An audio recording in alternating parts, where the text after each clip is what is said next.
The threshold station drifted in the long dark between three suns, a wheel of pale ceramic and quiet machinery that turned once every 11 hours and never asked why.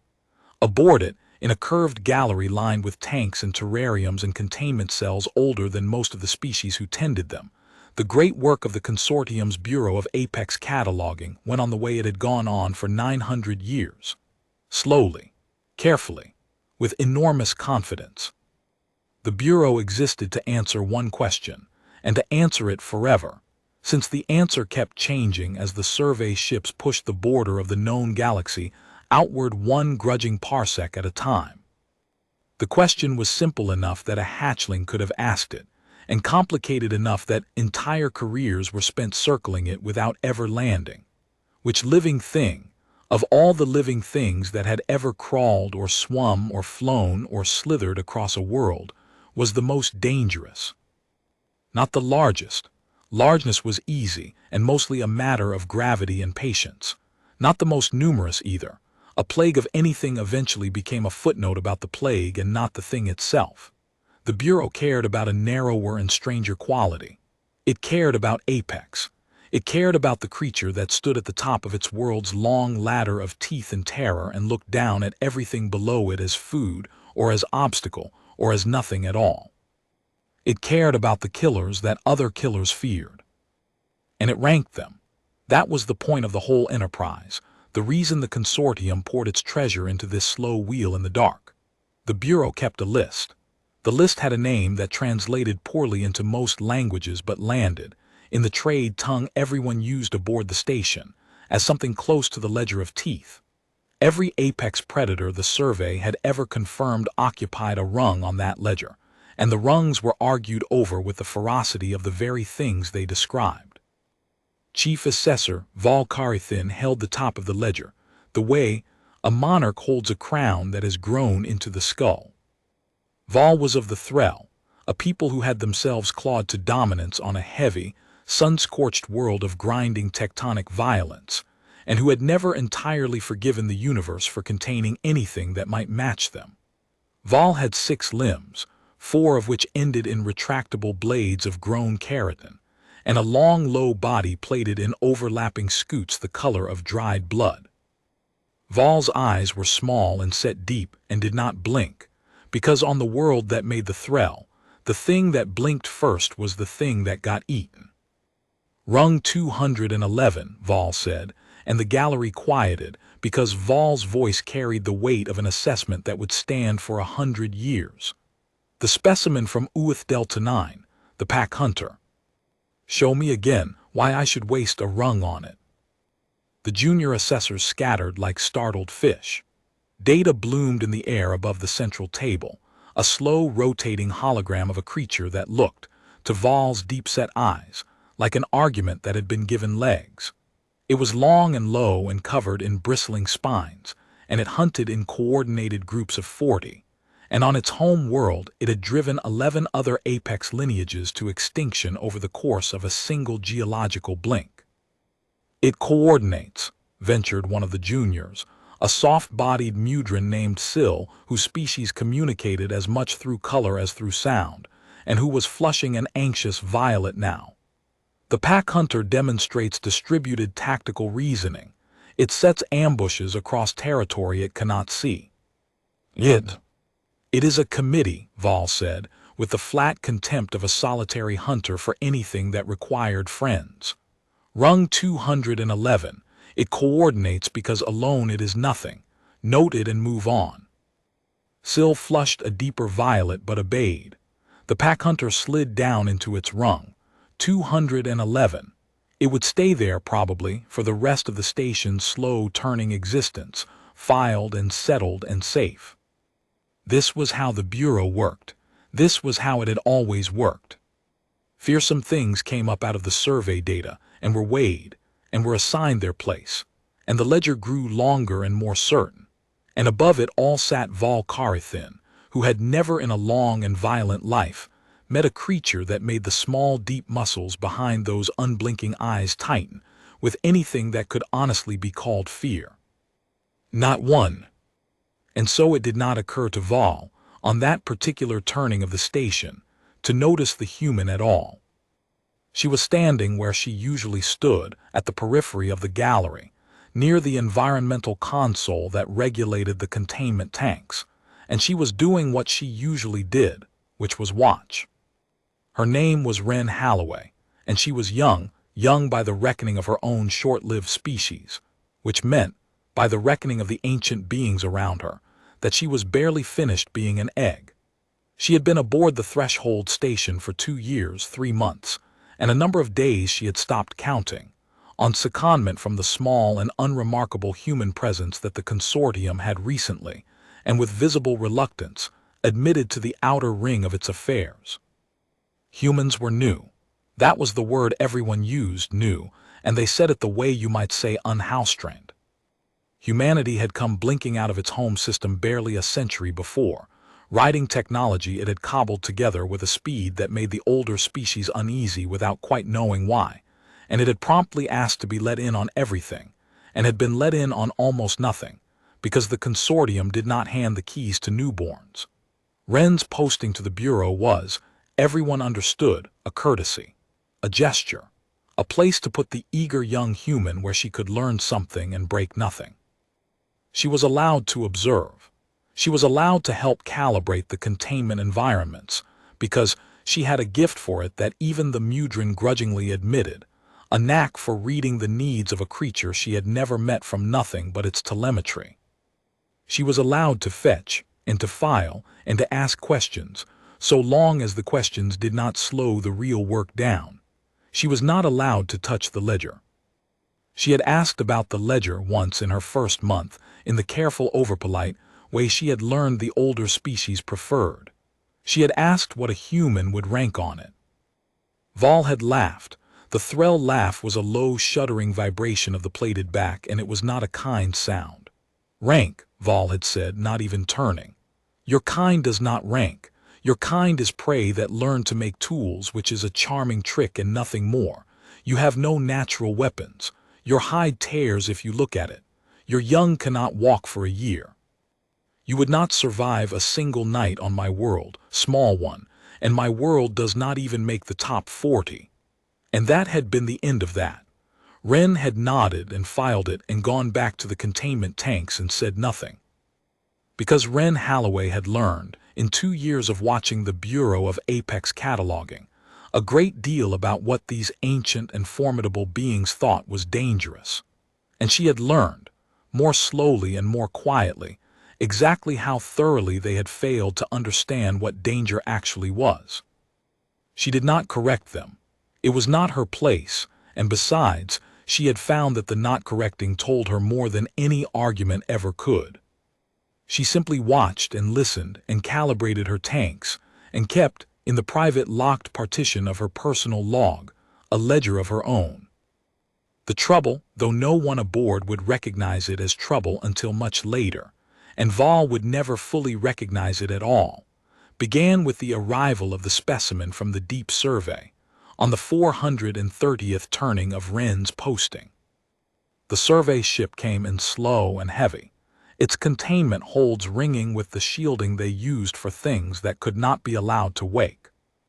It had gone further out than any ship the Bureau had dispatched in a generation, past the ragged edge of the mapped systems into the region the older charts simply marked as sparse and unhelpful, and it had come back with a manifest that made even Vol Carithin's deep eyes go still. The manifest listed a single specimen. It listed it under the provisional designation the survey crew had given it in the field, which translated as the Silence, because in the 3 weeks the crew had spent studying it in its home biome, they had recorded no sound from it at all. Not a call, not a cry, not the click and hum of the thing communicating with its own kind. It hunted in perfect quiet. It killed in perfect quiet. The survey crew had lost 2 of their own to it before they understood what they were dealing with, and they had understood in the end, only enough to trap it and shield it and bring it home for the Bureau to weigh. Rung 1, breath still, before anyone had even opened the hold. The junior assessor had gone the pale, luminous white that meant awe among the Mudran, and even that seemed inadequate. Chief Assessor, the field data, it has to be rung 1. Val did not answer at once. Val was watching the shielded hold be wheeled into the central containment cell, the great cell that had stood empty for 11 years because nothing had earned it. And Val was feeling something that had been so long absent that it took the old Thrall a moment to name it. It was interest, real interest. The first in 100 years. "We will see," Val said. "We will see what it is. Prepare the cell. Full protocol. Nothing goes in that room living, do you understand me? Not until we have weighed it." They prepared the cell. It took 11 hours, one full turning of the station, because full protocol was slow by design, and because no one wanted to be the assessor who rushed and became a lesson. And through all 11 hours, Wren Holloway stood at her console at the edge of the gallery and watched the shielded hold, and read the trickle of telemetry the survey crew had allowed to leak from it, and grew quieter and quieter and quieter. She had seen the field data. She had access to it now that the specimen was aboard, and she had read all of it twice, the way she read everything, with a still attention that the older species mistook for slowness.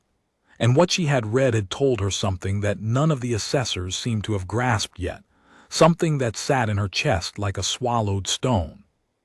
The silence was a persistent hunter. It did not ambush. It did not sprint. It did not coordinate with a pack or set clever traps or overwhelm its prey with mass. It did something far older and far worse than any of those things. It picked a target and it followed.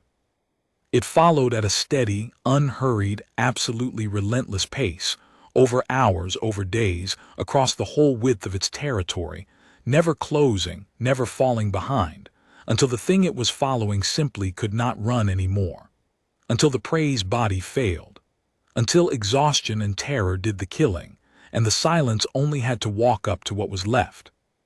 Wren read that and read it again, and something in her went very cold and very calm, because she recognized it.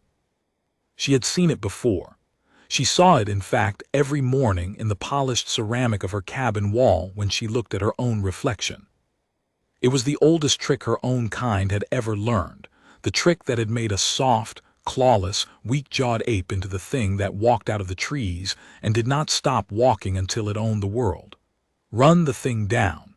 Follow it past the edge of what it can endure. Be the animal that is still coming when everything else has quit. The Bureau was about to meet, in the great central cell, a creature that killed exactly the way humans killed. And they were going to be astonished by it. They were going to call it a marvel, a horror, a thing worthy of the highest rung.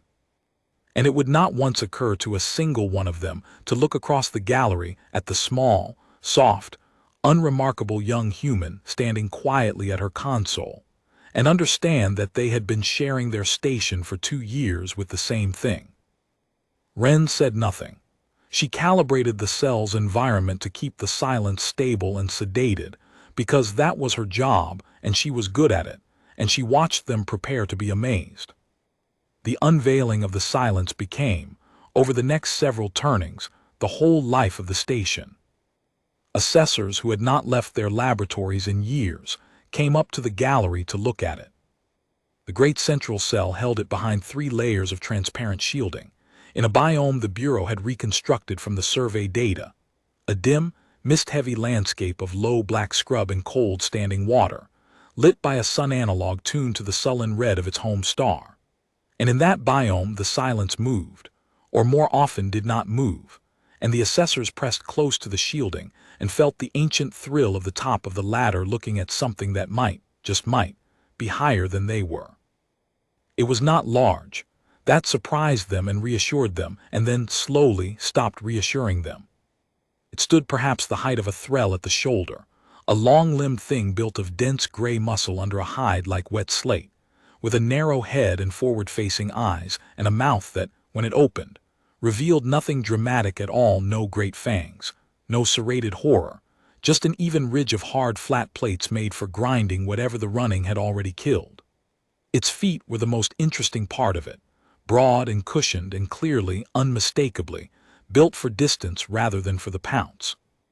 "It has no killing apparatus," said one of the assessors on the second turning, a stiff old Corvath named Dreeth who spoke in the clipped certainties of a species that had never once been wrong about anything, at least in its own estimation. Look at it. No claws to speak of. No venom. The dentition is herbivore adjacent. I fail to see the rung. It killed 2 of the survey crew, Syl said quietly. So does a cliff, said Dreeth. So does a cold night. Falling and freezing do not earn rungs. And this was the argument, refracted a dozen ways, that consumed the Bureau for the better part of a local week. Half the assessors, the ones who thought like Dreeth, could not find the threat in a thing with no weapons. The other half, the ones who had read the field data as closely as Wren had, kept trying to explain that the weapon was not on the creature. The weapon was time. The weapon was the refusal to stop. And that was a kind of danger the Ledger of Teeth had never really had a rung for, because the ledger, for all its 900 years, was fundamentally a catalog of things that killed you quickly.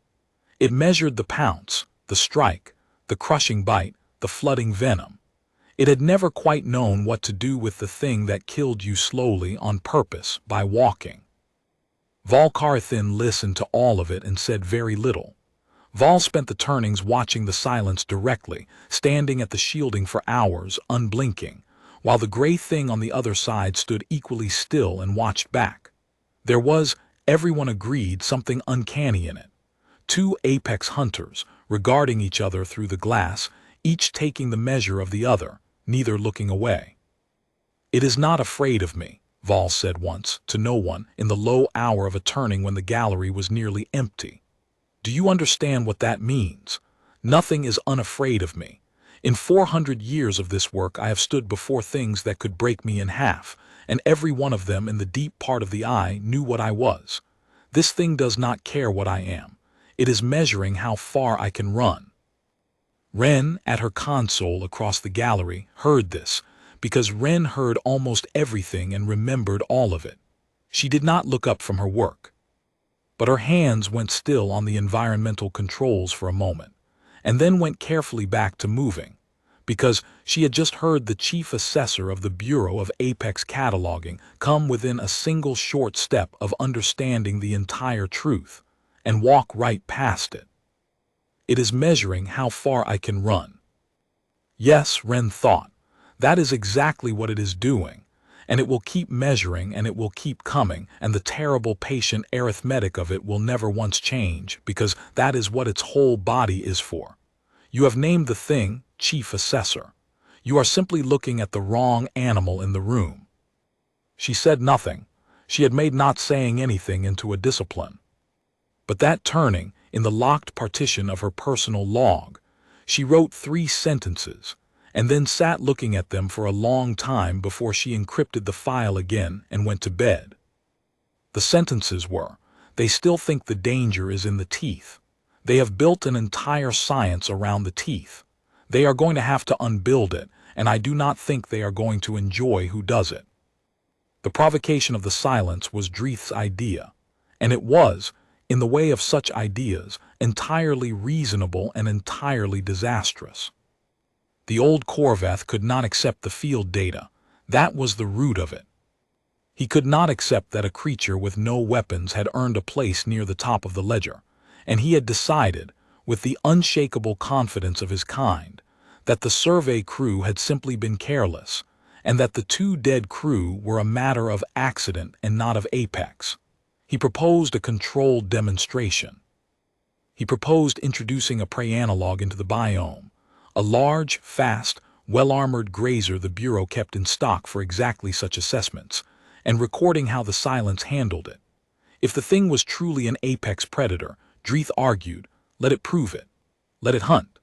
And if it failed, if it stood in its mist and did nothing while a grazer trotted around it, then they could all stop pretending and file it at a sensible rung down in the low hundreds where it belonged. Val considered the proposal for a long time, and then Val agreed, and Wren understood why. Val wanted to see it too. Val had been standing at that shielding for a week feeling something Val had not felt in a century, and Val needed to know whether the feeling was justified or whether the old hunter's instincts had finally, in age, begun to lie. They set it up carefully. Full protocol. The grazer went in through a sealed transfer lock at the far end of the biome, a heavy six-legged thing with a plated back and a top sprint speed that could outrun a threll over open ground. It was, by any reasonable measure, not prey. It was armor and muscle and panic, and it had been chosen precisely because it should have been able to escape anything in an enclosure this size. Wren asked quietly whether she might monitor the demonstration from her console. It was an unusual request. The environmental technician was not typically part of an assessment, but her console had the finest telemetry feed on the station, and she made the request in her careful, overpolite way, and Vol, who had come in the last week to regard the young human with something that was not quite respect but was no longer quite contempt, waved a bladed limb in assent. So Wren watched. She watched all of it, on the high-resolution feed that showed her not just the two creatures but their vital signs, their heart analogs, their body temperatures, the chemical stress markers blooming in their blood. And what she saw, she would remember for the rest of her life, because it was the moment the Bureau began, without knowing it, to learn what she already knew. The grazer went in and did what grazers do. It bolted.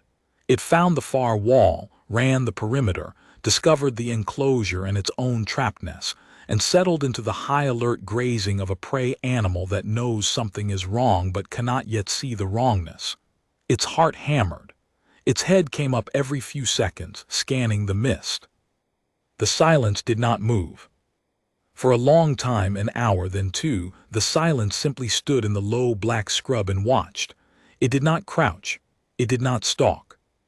It made no attempt to close the distance or cut off an escape or do any of the things the assessors, schooled by 900 years of pounce and strike, expected an apex predator to do. It stood, and it watched the grazer, and Dreeth in the gallery made a low satisfied sound and began composing, out loud, the assessment that would file the thing away at rung 140 and let them all go home. Then the silence began to walk. Before any of that, though, there were the 2 years. It is worth understanding those 2 years, because they were where the whole thing was built, quietly, one turning at a time, in a way that no one aboard the threshold station noticed until it was far too late to unnotice. The moment in the gallery with the grazer and the climbing heart did not come out of nowhere. Nothing that patient ever does. It came out of 2 years of a young human standing at the edge of a room, watching the galaxy's most fearsome minds be wrong about her, and choosing, every single turning, to say nothing. Wren had arrived on the station with a bag she could carry in one hand, and a posting that everyone, including Wren, understood to be a formality. The human presence in the outer ring of consortium affairs was 3 ships and a research station, and a great deal of nervous goodwill, and it had negotiated a handful of secondments the way a small nation negotiates its first embassies, carefully, gratefully, and with the constant low awareness that it could all be revoked. Wren had won one of the secondments the way humans won most things they were not supposed to have, by being younger and hungrier and more willing to go somewhere strange than anyone sensible would be. She had trained as an environmental systems engineer, a builder of livable spaces for things that could not live in human spaces, and the Bureau of Apex Cataloguing had needed exactly that and had not wanted at all to want it from a human. She had learned in the first month precisely where she stood. She stood at the periphery. She stood at the console. She stood outside the conversation the way a servant stands outside a conversation, present enough to fetch and calibrate, invisible enough to ignore. The assessors spoke freely in front of her because she did not count, and Wren, who had grown up the youngest of a large and loud family and had learned early the enormous power of the person everyone forgets is listening, let herself not count and listen to all of it. She learned the ledger. She learned it better in some ways than the juniors who were allowed to touch it, because she had no stake in any particular rung and could see the whole shape of the thing. And the shape of the thing troubled her from very early on, in a way she could not have put into words for months. The ledger measured the wrong thing. She kept arriving at that, turning after turning, and kept setting it aside because who was she to say so? But it kept coming back. The ledger measured the strike. It measured the moment of violence, how fast, how hard, how lethal the single decisive act of killing was. And by that measure, the top of the ledger was crowded with magnificent horrors, things that could open a thrall from throat to tail in a heartbeat, things whose venom stopped a heart mid-beat, things whose jaws generated pressures that turned bone to gravel. Wren did not doubt for a moment that these were terrible things. She would not have wanted to meet any of them. But she noticed what the ledger did not measure, and what it did not measure was the thing she came from. It did not measure will. It did not measure patience. It did not measure the willingness to spend 3 days doing something the prey could only survive for 3 hours. It did not measure the mind that plans, or the hand that throws, or the strange, terrible gift of a creature that can decide, in cold blood, to make another creature's death its project, and then simply see the project through. It measured the pounce, because every apex on every world the Bureau had ever surveyed killed by some version of the pounce, the sudden closing of distance, the decisive strike. Every apex but one, and that one was standing at the console, calibrating the tanks, saying nothing. She had understood it fully on a particular turning in her 4th month, when she was recalibrating the environment for a newly arrived specimen. A thing from a high-gravity world, an ambush predator of such refined lethality that the survey crew had lost 3 drones just imaging it. It sat in its cell, a coiled patience of muscle and blade, and it could, the data said, cross 9 meters in a fifth of a second and be back in cover before the prey's nervous system had finished registering that anything had moved. The assessors were rapturous. Rung 19, they were saying. Rung 18, maybe. A killer's killer. And Wren, adjusting the humidity, had found herself thinking, with a calm that surprised her, I could kill that. Not with her hands. She had no illusions about her hands against 9 meters in a fifth of a second. But she was a human, and humans did not fight the fight the enemy chose. That was practically the definition of the species. She thought about how she would do it, standing there at the console, the way her ancestors must have thought about the cave lion and the short-faced bear. She would not go into the 9 meters. She would stay at 40. She would put something sharp through it from 40 meters away, from behind cover, from a place it could not reach. And then she would follow the blood trail for as long as it took. Over ground it could cross in a leap, and she could only cross in an hour, and she would be there at the end, when it could no longer coil, and she would finish it from a safe distance and never once have entered its killing range at all. That was the human answer to the ambush predator. Do not accept the ambush. Change the game to one the enemy cannot win, and then be more patient than the enemy can survive. She had stood at the console, that turning, and understood that she was, by the only measure that had ever really mattered, more dangerous than the coiled horror in the cell that the assessors were calling a killer's killer. And she had said nothing, and gone on adjusting the humidity, and the assessors had filed the ambush predator at rung 19, and never once glanced at the young human who had just quietly, thoroughly, in the privacy of her own skull, worked out how to end it.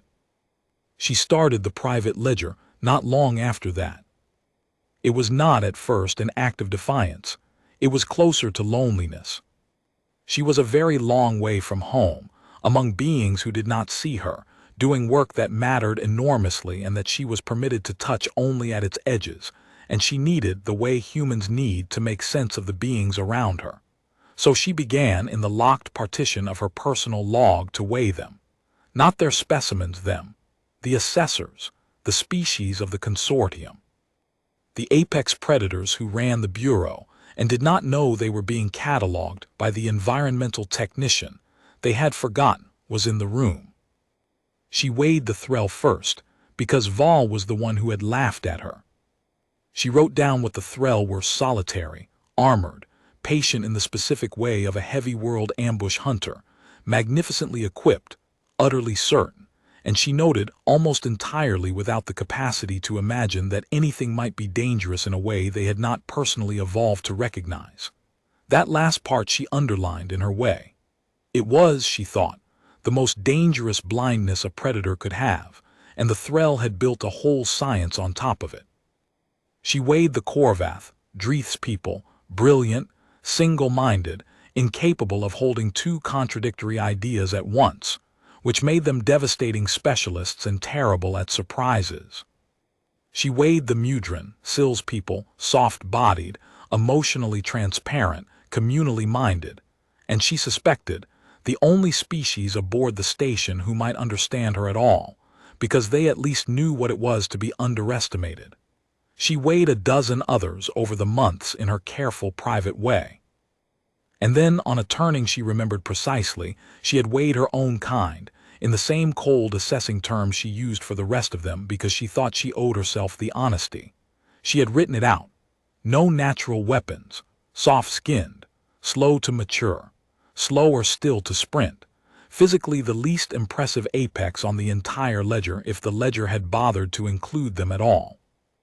And then underneath, she had written the other column. Endurance without limit, thermal regulation that shrugs off exertion, a body that fuels on the move, reach, the throw, the tool, the ability to kill from beyond the enemy's range, a mind that plans across days. And last, the thing she circled twice, the thing that she had come to believe was the actual answer to the Bureau's forever question, the thing none of the magnificent horrors on the ledger possessed. The willingness to decide that a thing will die, and to make that death a project, and to see the project through with cold patience across whatever span of hours or days or years it required, no matter what the prey did, no matter how fast it ran, no matter how far. The others killed because they were hungry or threatened or defending territory. They killed in the moment, and then the moment passed and they were done. Humans killed because they had decided to, and the deciding did not pass. It could last a lifetime. It could be inherited. It could become, in the terrible flowering that had built cities and ships and this very station, a civilization. She had looked at the two columns for a long time, that turning in the dark of her cabin. And then she had written, at the very bottom, the sentence that she would think of 2 years later when she stood under the turning ledger of teeth in the middle of all those ancient eyes. They are ranking teeth. We were never about the teeth. We are about the not stopping. And the not stopping is the most dangerous thing in this book, and it is standing at their console, and they have no idea. Then she had encrypted the file and gone to sleep, and gotten up the next turning and calibrated the tanks, and said nothing, for another year and 8 months, until a gray creature from the deep survey walked a grazer to death in a cold red mist, and finally, at long last, gave her a mirror the Bureau could not look away from. It did not walk toward the grazer.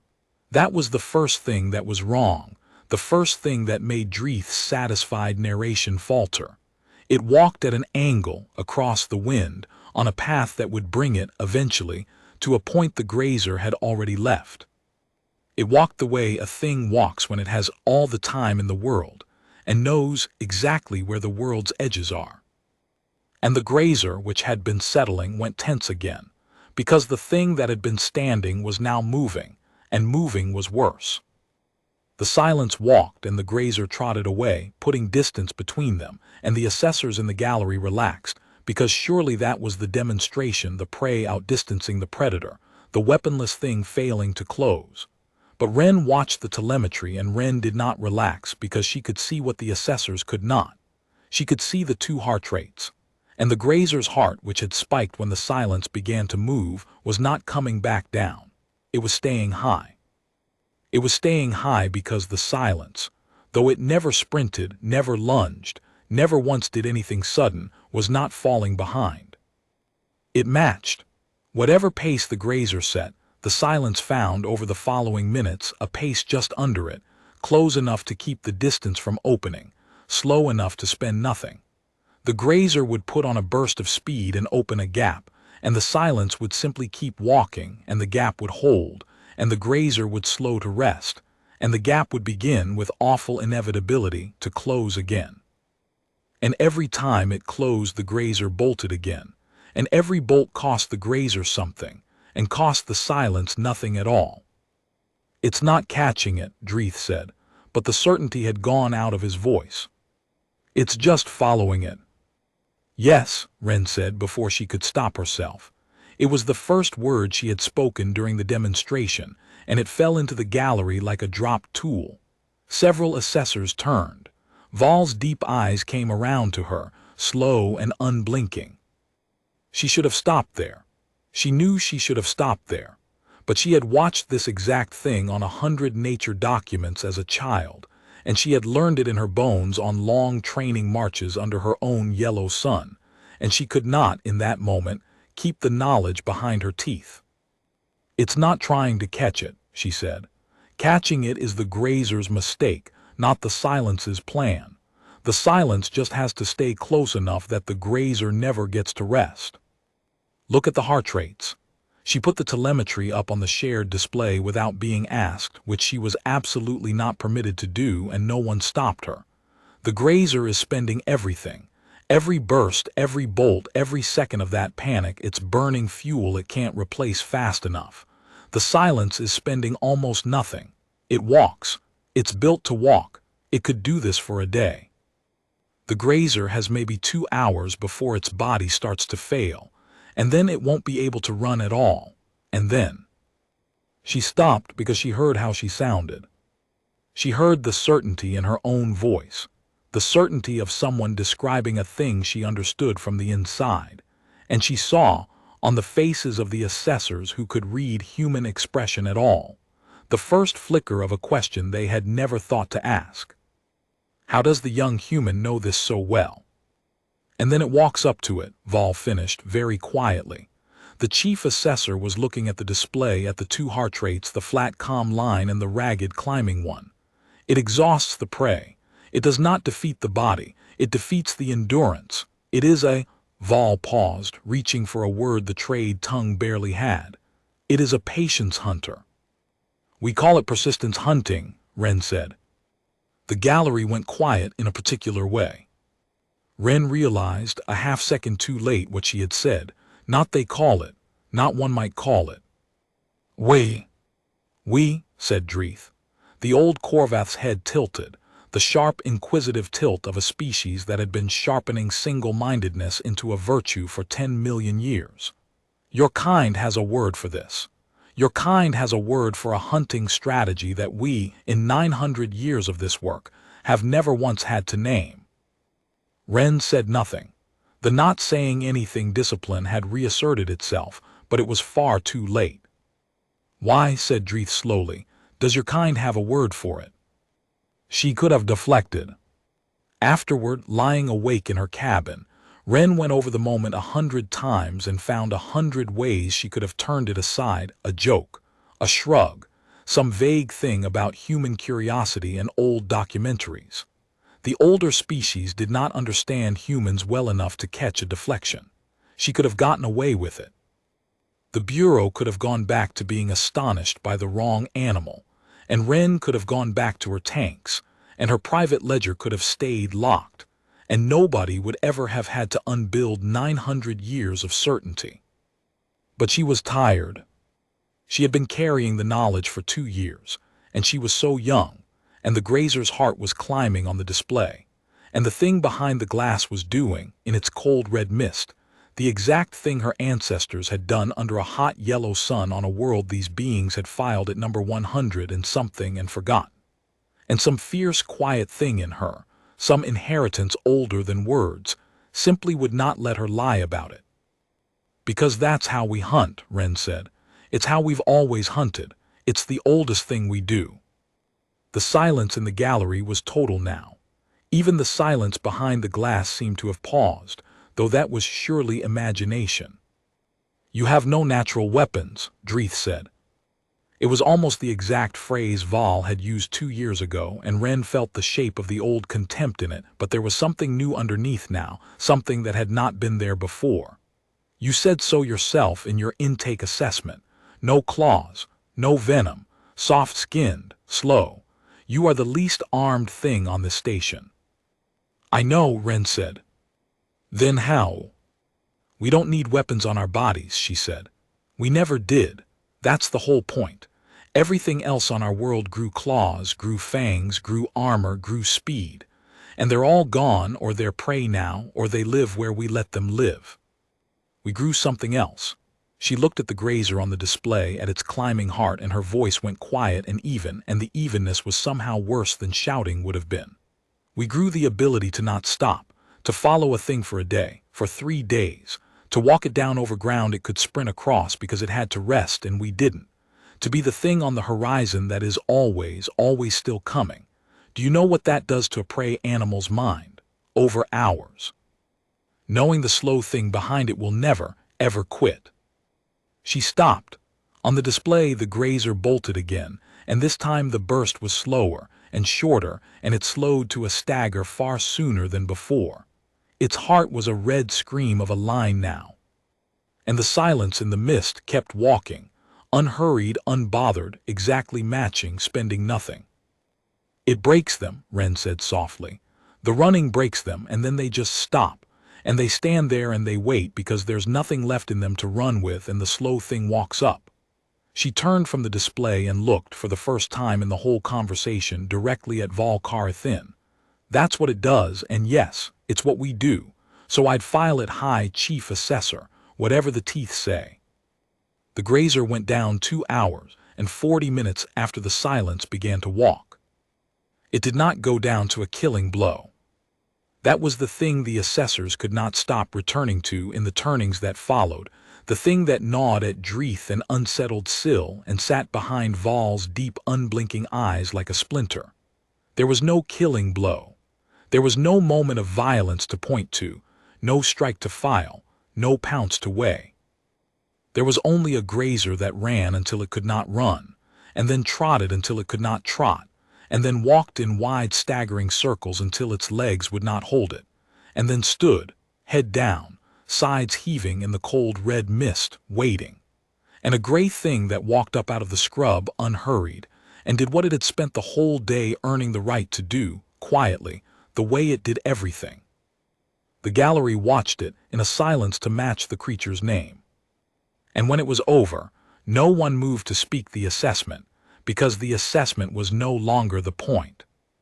The point was the question Dreeth had asked, and Wren had answered, and no one in the Bureau of Apex Cataloguing had ever thought to ask before. The point was that they had been watching the wrong animal. The turnings between the grazer's death and Vol's assembly were the strangest of Wren's posting, because in them the Bureau did something it had almost never done in 900 years. It stopped being certain. It did not happen gracefully. Certainty was the Bureau's native element, the water it swam in, and watching it thrash was uncomfortable for everyone, Wren most of all, because she was the reason. Dreeth took it hardest. The old Corvath had spent his whole long career being right, and the single-minded brilliance that made his species such formidable specialists gave him no way at all to metabolize the discovery that he had been wrong about something for 400 years. He did not rage. His kind did not rage. He simply kept returning to the field data and the demonstration recording, again and again, running them, pausing them, as if the answer he wanted might be hiding in a frame he had not yet examined closely enough. Wren found him at it one low hour, alone in the gallery, the grazer's last staggering circles playing silently on the display above him. She almost left. It was not her place. But she had learned, in 2 years of watching, that the not leaving sometimes told her more than the leaving. And so she came and stood a little way off and said nothing, and let him decide whether to acknowledge her. He acknowledged her. It cost him something. She could see it in the stiff angle of his head. "You knew," he said. "From the first turning the specimen arrived. You read the field data and you knew what it was, and you knew what you were, and you said nothing." "I said nothing about a lot of things," Wren said. "That is worse." Dreeth's head tilted, the sharp, inquisitive angle, but there was no cruelty in it now, only the honest bafflement of a mind trying to fit a new shape into an old certainty and finding the shape too large. A thing that kills you and shows you its teeth that I understand, that I have spent my life understanding. But a thing that kills you and lets you believe for 2 years that it is beneath your notice. What is that? What kind of creature does that? Ren was quiet for a moment. On the display, the grazer went down for the last time, silently in the mist. A patient one, she said. It's not cruelty if that's what you're asking. I didn't enjoy it. I wasn't laughing at you behind my console. She looked at him, at the old, brilliant, single-minded creature who had spent his whole life being right and would now have to learn to live without that. I was afraid of you, all of you. You're the oldest powers in the galaxy, and my whole species is younger than some of your careers, and you decide who gets weighed and who gets watched and who gets contained. Being harmless was the safest thing I could be, so I was harmless, loudly harmless, and I watched because watching was the only weapon I had that you'd never think to take away. She paused. That's not a monster, Assessor. That's just prey that got tired of being prey and had a very long time to think about it. Dreeth considered that for a long while. Then he did a thing that startled her. He pulled up, on the display, not the grazer, not the silence, but the human physiological data, her own intake numbers, the endurance figures the medical assessment had discarded as unremarkable. He must have retrieved them himself, in his relentless, single-minded return to the problem. He looked at them for a moment and then at her, and then back. These are obscene, he said, and it was, from a Korvath, very nearly a compliment. The recovery on the move, the thermal shedding. The intake called them unremarkable. His head tilted. The intake was looking for a strike. It found no strike and stopped looking. It made the same error I made. It measured you for teeth, found none, and filed you as prey. A pause. I begin to see that your kind has made a career of being filed as prey. We have, Ren agreed. It's worked out pretty well for us so far. Syl found her too in a different low hour, and the conversation was different, because the Mudran were different, soft where the Korvath were sharp, communal where the Threll were solitary, and, Ren had always suspected, the only species aboard who might actually understand. Syl did not come to interrogate. Syl came flushing a tentative, questioning color, a pale rose that Ren had learned meant something close to "May I sit with you," and settled near the console without a word, and for a while they simply watched the silence together, the gray thing standing motionless in its mist, the mirror the whole station could not stop looking into now. When you spoke, Syl said finally, during the demonstration. When you said we, the Mudran's color shifted, deepened toward the resonant gold of that first shocked moment. I felt something I had no name for. All of us did, I think, the ones who could feel it. We had been standing in a room with you for 2 years, thinking one thing, and in a single word it became another thing, and the room did not change, but everything in it did. A ripple of color, thoughtful. How long did you carry it? Knowing what you were and knowing we did not see it.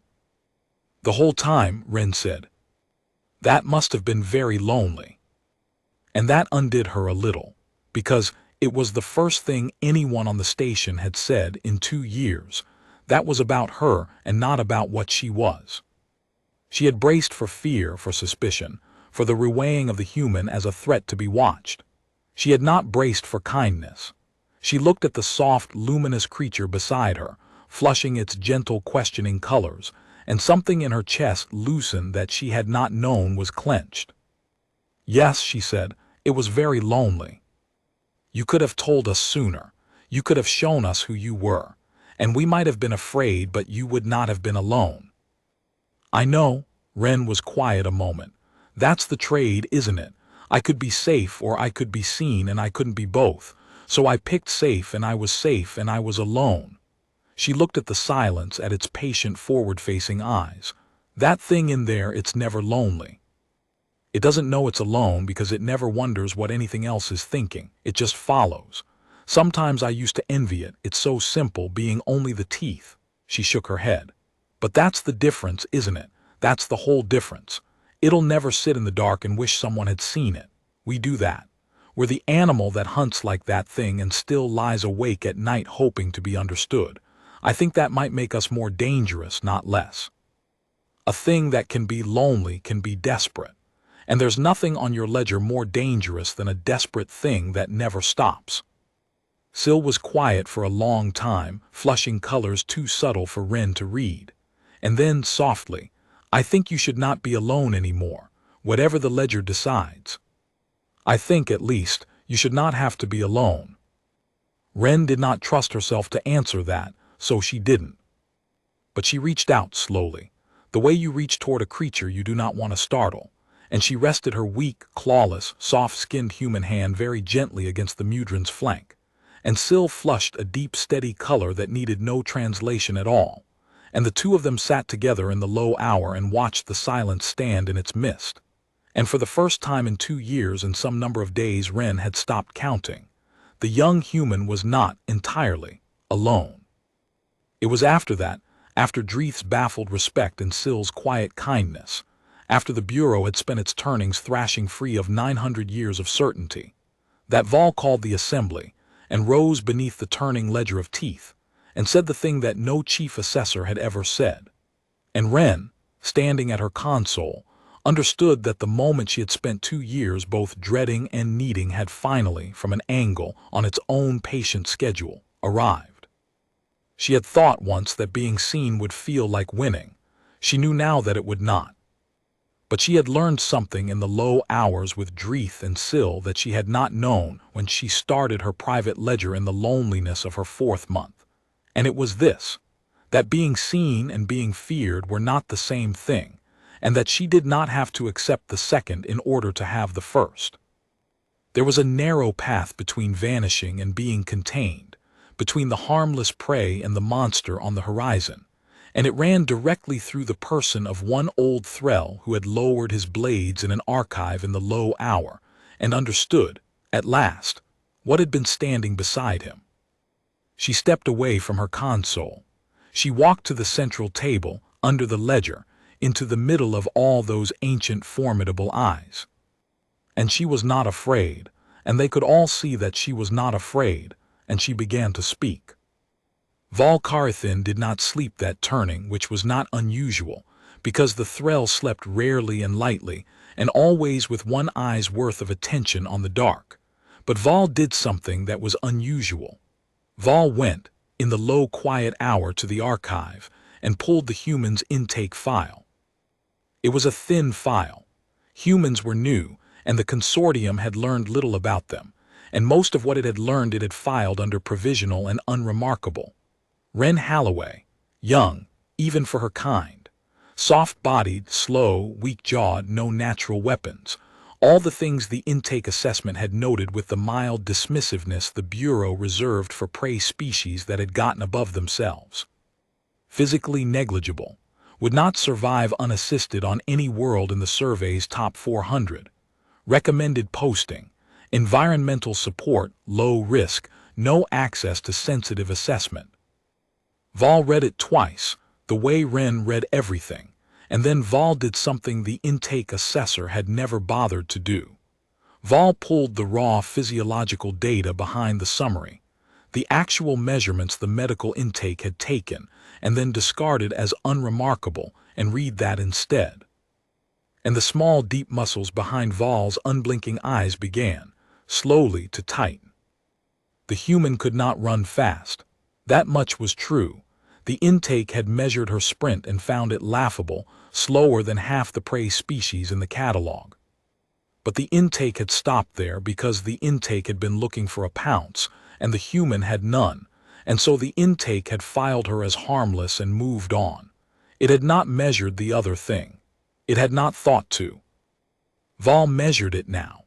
Vol pulled the endurance data, the thermal regulation data, the metabolic recovery data, the numbers that described not how fast the human could move but how long. And the numbers were, to a hunter of Vol's experience and Vol's world, quietly obscene. The human could not sprint, but the human could move, at a slow, steady pace, for a length of time that made no biological sense. Her body shed heat through her bare skin with a ruthless efficiency that let her keep working long after any respectable predator would have overheated and stopped. Her fuel reserves recovered on the move, so she could eat as she went and never truly have to rest. Her long spring-loaded legs and her upright frame and her strange hairless, sweating hide all pointed at one thing and one thing only, and it was the thing Val had just watched a gray creature do to a grazer over the course of an afternoon. The human was built to follow. She was built to follow anything, anywhere, for as long as it took, and to be the thing on the horizon that never stopped coming.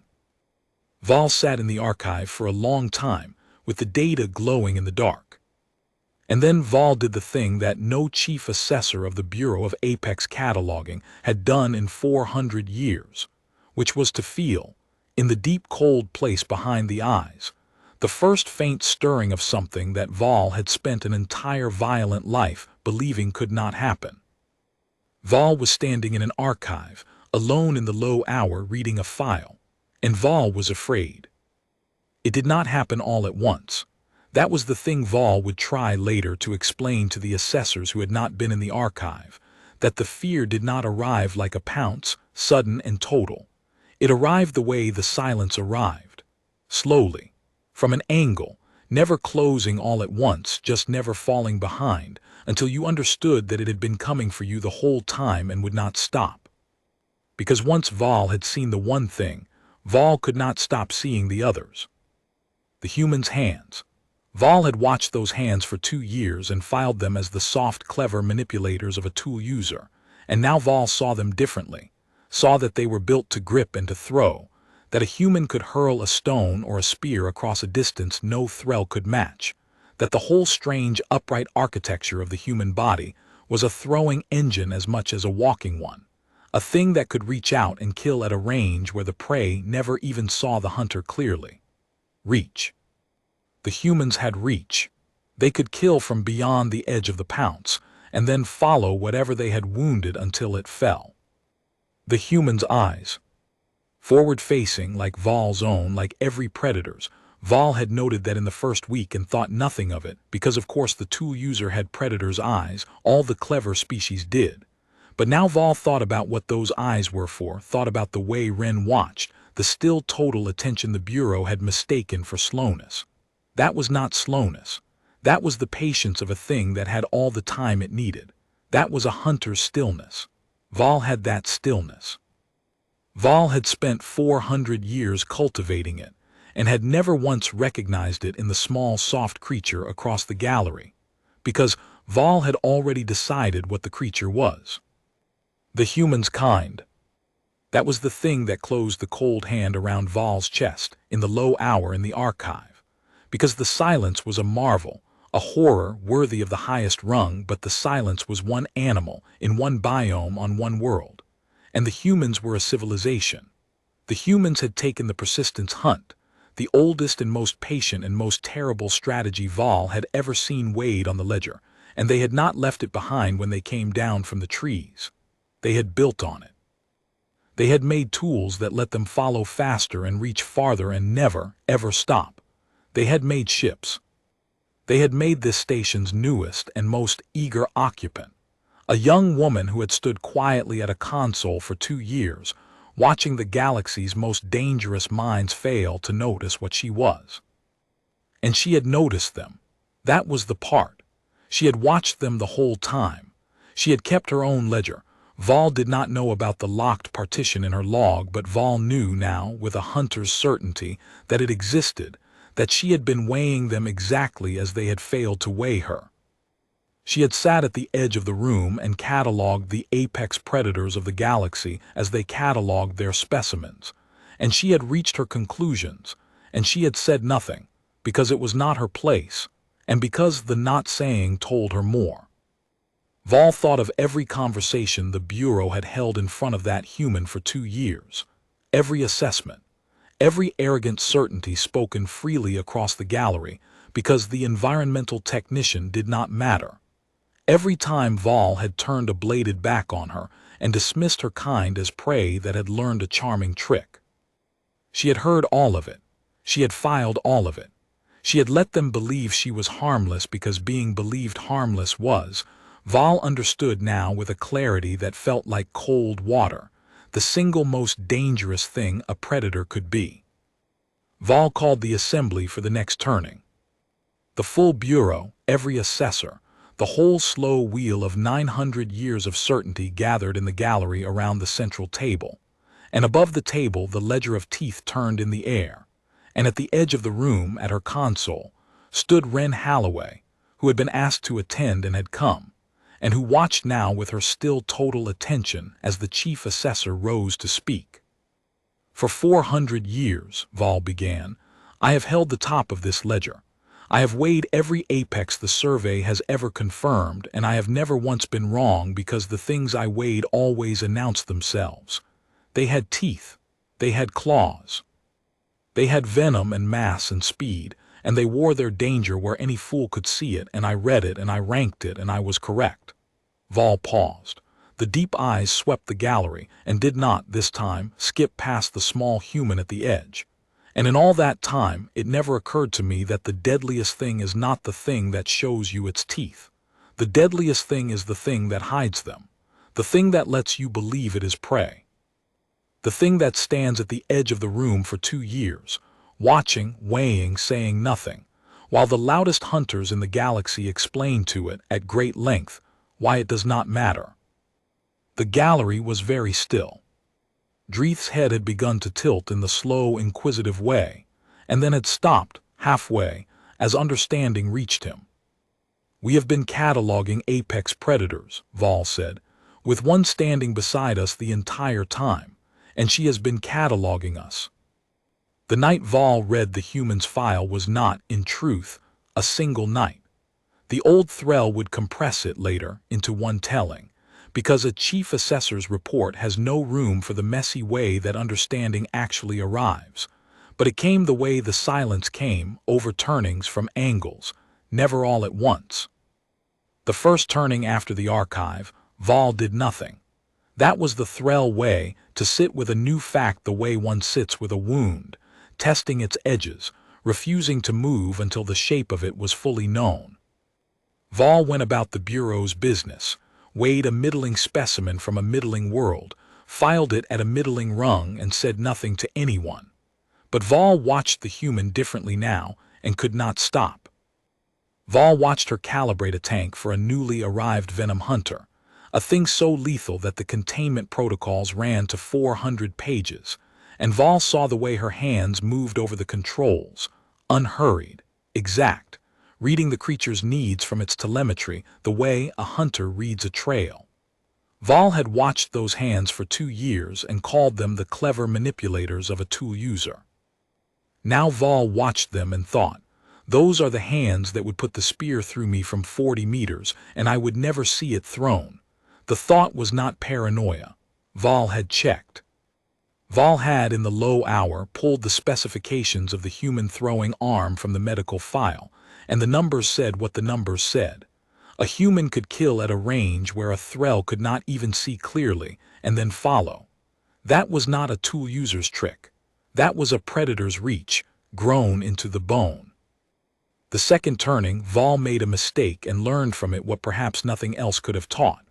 Vol decided to test the human. Not cruelly and not openly, Vol simply arranged to speak within the human's hearing about a matter Vol knew would tempt her to reveal what she knew. A proposal to file the silence at rung 1, the highest rung, the top of the entire ledger.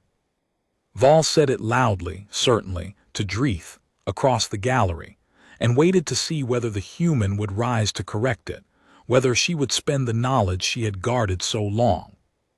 She did not.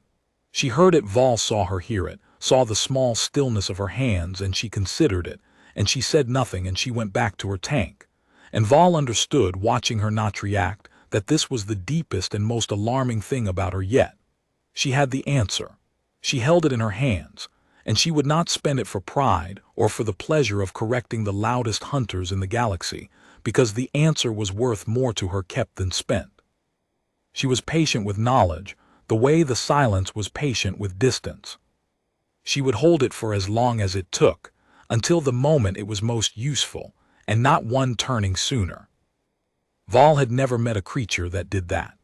The magnificent horrors on the ledger spent everything the instant they had it, the strike, the venom, the pounce, All of it discharged in a heartbeat because that was what their bodies were for. The human hoarded. The human waited.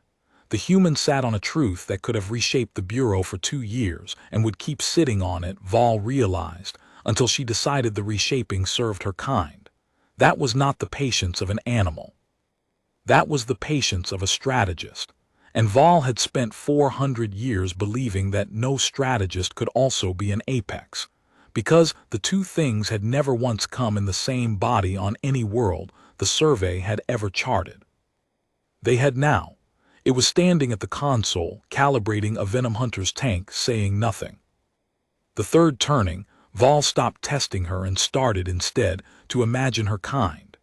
That was where the fear became something Vol could no longer set aside, because the silence was one animal and the humans were a civilization, and Vol made the mistake, or the necessary act of courage. It was hard to say which, of following the thought all the way to its end. Vol imagined not one Wren Halloway but a world of them.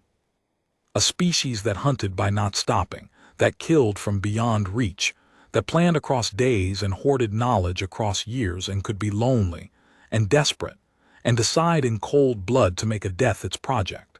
And then Vol imagined that species with ships, with this station, with the technology it had cobbled together in a single century at a speed that had made all the old powers uneasy without knowing why.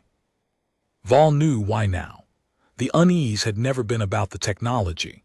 It had been the old deep animal part of every consortium species recognizing, below the level of thought, a predator. It did not have a name for the thing on the horizon that is always still coming, and mistaking that recognition for mere caution about a fast-rising newcomer. The consortium had been afraid of humanity for 100 years and had told itself a comfortable lie about why. The lie was that humans were reckless children. The truth was that humans were the one apex the ledger of teeth had never known how to weigh, and every species in the consortium had felt it in the marrow, and none had dared to say it. Vol sat with that in the low hour and was afraid, cleanly, honestly afraid, the first honest fear in 400 years, and then did the thing that separated a great assessor from a merely powerful one. Vol decided that the fear was information, not an enemy. The fear was the correct assessment finally arriving. And an assessment, however unwelcome, was to be honored, because the honoring of correct assessments was the entire point of 900 years of Bureau, the whole reason the slow wheel turned in the dark. So Vol did not do what a lesser chief assessor might have done. Vol did not move to contain the human, or to warn the consortium, or to quietly file her kind as a threat and set the machinery of watchfulness grinding toward them. Vol had thought about it, of course Vol had thought about it, in the small hours, the option lying there like a blade within reach.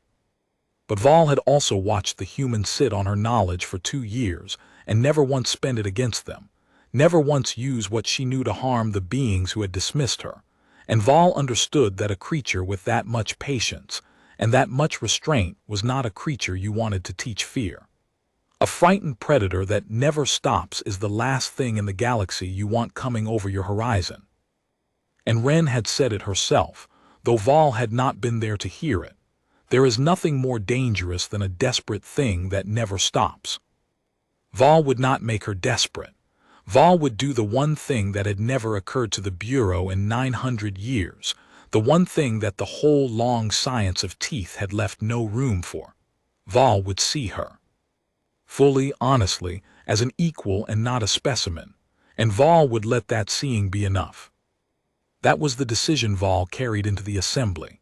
It was why, when the moment came, the old Thrall did not rise to warn or to weigh or to contain, but only to say the true thing plainly, in front of the whole Bureau, and let the truth do what truth does. We have been cataloging apex predators with one standing beside us the entire time, and she has been cataloging us. It was the bravest assessment Vol Carithin ever made, and it did not appear on the ledger, and Vol never regretted it for the rest of a long life.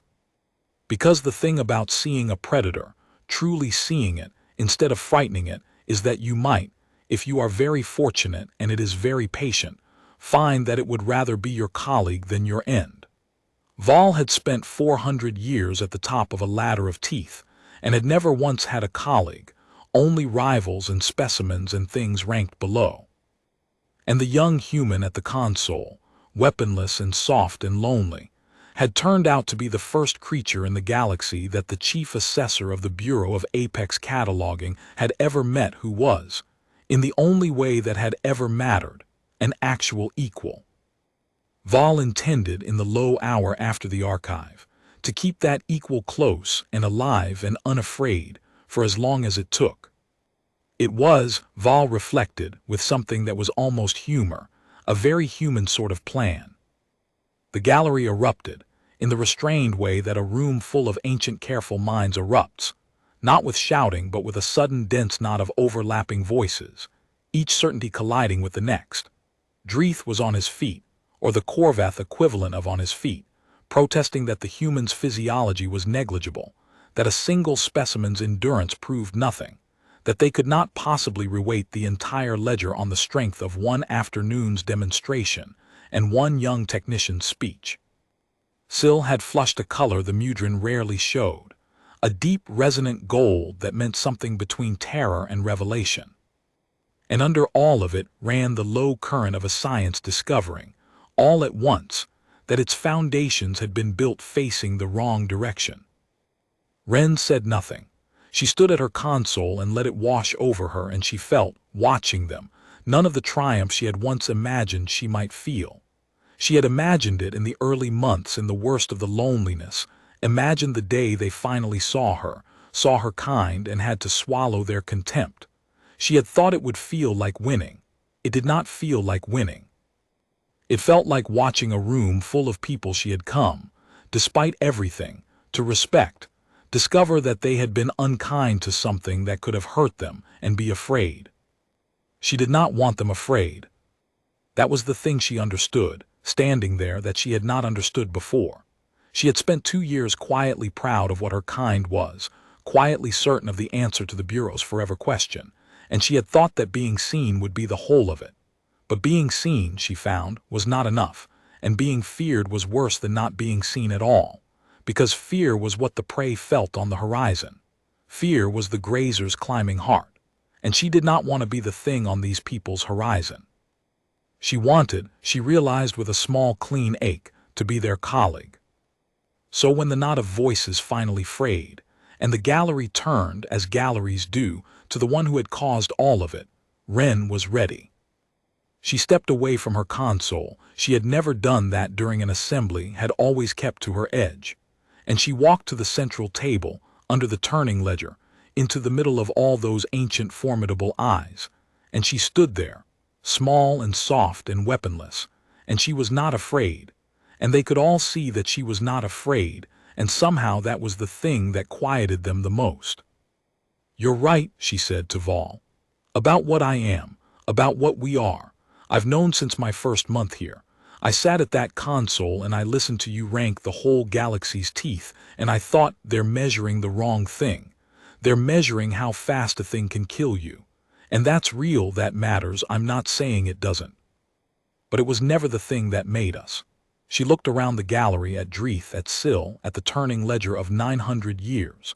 "The thing that made us is that we don't stop, and I let you not see it because, honestly, because it was safer, because a new species that the old powers think is harmless gets left alone, and a new species that the old powers are afraid of gets watched and contained and weighed like a specimen."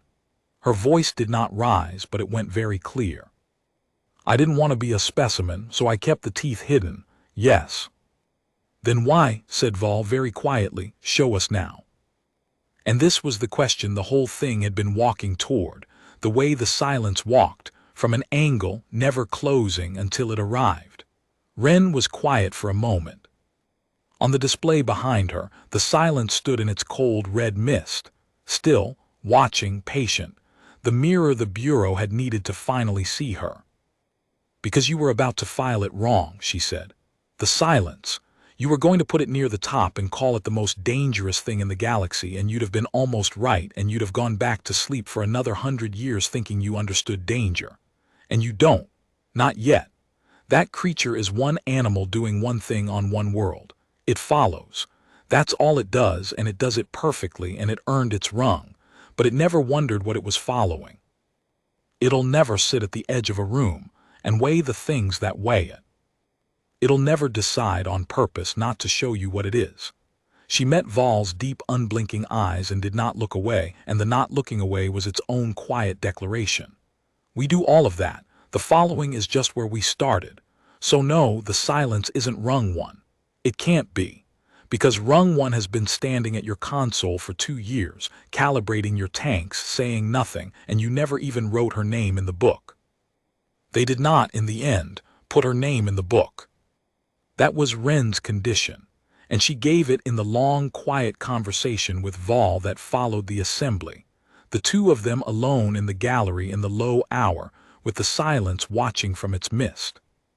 The ledger of teeth would note the persistent strategy, would create the rung it had never had for the thing that killed by refusing to stop, and it would file the silence there, high, honored, correctly understood at last. But it would not enter humanity. It would not weigh her kind. Because the moment the consortium's great slow machinery had a number for what humans were, everything would change. The courtesy postings would end. The doors that had barely opened would close, and the young species that had come blinking out of its home system would find itself weighed and watched and contained, exactly as she had feared. You would rather we underestimate you, Val said. It was not quite a question. I'd rather you know, Ren said. You specifically, I think you needed to. But the ledger is forever, and forever is a long time to be the thing everyone's afraid of. She looked at the old Threll, at the 4 keratin blades and the blood-colored scoots and the small deep eyes that had, at last, learned to widen. You called us prey that learned a trick, and I let you because it kept us safe. But you're the Chief Assessor. You hold the top of the book. And I think a thing like this, a thing you got this wrong for this long about something standing right beside you, I think you deserve to know it, even if no one else ever does. Val was quiet for a long moment. And then the old hunter did a thing that no Threll had done in Ren's presence in 2 years, a thing that Val's own scorched and violent world had bred almost entirely out of the species. Val lowered the bladed limbs, folded them down and away, and stood before the young human unarmed. Deliberately. The way one predator at the very top of the ladder acknowledges another. When your kind is ready to be weighed, Val said, come back and ask for me. I will hold the rung open. The deep eyes glittered. I have held the top of this ledger for 400 years, small one, and I begin to think I have been keeping the seat warm. Ren laughed. The first real laugh she had allowed herself in the gallery in 2 years, bright and startling in the quiet. You're not out of a job yet, Chief Assessor, she said. We're new. Give us a few centuries. That, said Valkarathin, is precisely what frightens me. The threshold station turned on in the long dark between 3 suns, once every 11 hours, and never asked why. In the great central cell, the silence stood in its cold red mist and watched the gallery with its patient forward-facing eyes, and the assessors came, in the turnings that followed, to look at it with a new and humbled understanding, and to argue, as assessors do, over exactly how high its new rung should climb. The ledger of teeth grew a new category that century, a rung it had lacked for 900 years, and the young among the Bureau would spend their careers learning to see the danger that did not wear its teeth where anyone could find them. And at the edge of the gallery, at her console, a young human named Ren Halloway went back to calibrating the containment tanks she was so unaccountably good at, reading the needs of creatures she had never met from nothing but their telemetry, saying little, watching everything. The assessors passed her differently now. They did not skip past her. Dreeth, who could not apologize because his species had no word for it, brought her the raw endurance data on the new specimens instead and asked, gruffly, what she made of it, and she told him, and he listened. Syl sat with her sometimes in the low hour and flushed soft, grateful colors at nothing in particular. And Valkarathin, holding the top of the ledger the way a monarch holds a crown grown into the skull, would sometimes stand at the far end of the gallery and simply watch the young human work, not skipping past her now, never again skipping past her, but regarding her with the still, unblinking, wholly respectful attention that one apex predator gives another across a quiet room. They had studied apex predators from across the galaxy. They had built a science of 900 years around the teeth and the claws and the venom, and they had weighed every fearsome thing the survey ever dragged home, and they had been, almost always, correct. And they had never once in all that time thought to look at the small soft creature standing quietly beside them, the one with no claws and no venom and no armor, and nothing at all to show for herself but forward-facing eyes and a throwing arm and a body built to follow anything anywhere, for as long as it took, and never, ever stop. Now they knew. And Wren, who had kept the teeth hidden to keep her kind safe, let them know only as much as one old hunter could carry, and went on watching and waiting and weighing, because that was the oldest thing her people did, and the most patient, and by a very long way the most dangerous, and she had all the time in the galaxy.